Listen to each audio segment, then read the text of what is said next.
I wish I considered these 4 things before I started selling on Etsy. What I'm about to tell you is no secret, and maybe you've heard of this before, but after having an established Etsy shop, you look back and you realize that there were some things I wish I just understood better, or I prepared myself for. In this video, I'm just gonna share my experience with hopes it will help you navigate your Etsy experience a little bit better.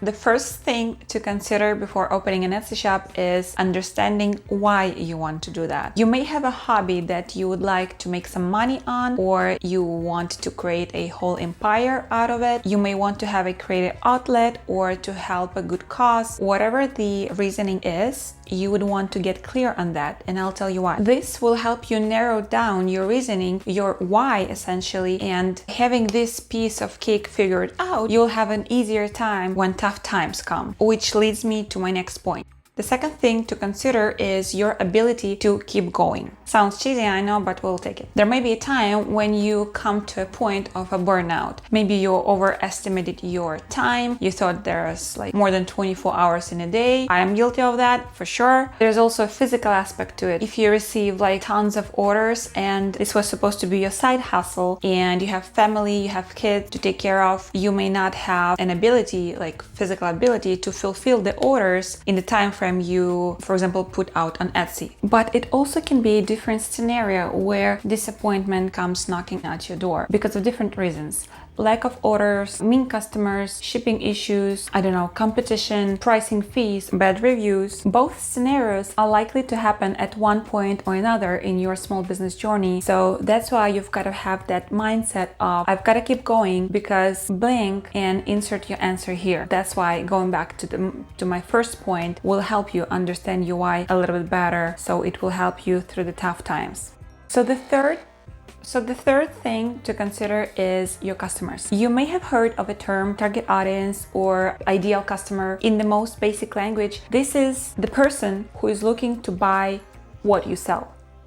That's it. Now, I know what you're thinking right now. It's easier said than done, Anna, and I feel you on that. Whenever I heard people say, just find your target audience and full steam ahead, because this is the exact foundation you need to understand. This is also a way to stand out, and you need to stand out on Etsy. So the way you can find your perfect customer is either by analyzing who is your product for, who is it serving, or if you're multi-passionate like me, and have a bunch of things that you like to do, just relax and try them out in the market, okay? You may consider it as a permission to just stop stressing out about this so much and try out different things. See what you like, see what your customers prefer or what they buy, see the market, and with time you will understand what should stick or what you should leave and just keep it as a hobby or something like that.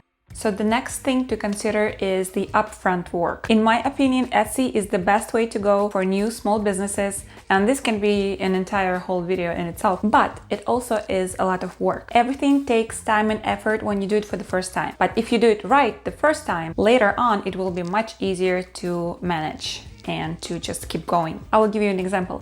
If you don't have an Etsy shop yet, by the way, you can get 40 free listings on Etsy if you open the shop using the link below in my description box. Or if you just opened an Etsy shop, you probably feel overwhelmed. You may feel like you're for the first time in the airport and you have no idea where to go, what to do. Once you learn how to set up your shop, how to list a product, how to write a description, how to research your tags, etc., it will get easier the next time you do it. Plus, if you have similar products you sell, you can copy some things from the previous listing and apply it to the next ones. So it's like a template. You create it once and use it multiple times over. There's one more thing I wanted to add to this list is Etsy is a competitive platform, but at the same time, there are more customers coming over there each year. So don't let this scare you. There is always a customer out there for each and every single product. Another thing I wanted to mention is don't price your products based on your competition, okay? Especially on Etsy. Just make sure you price your products the way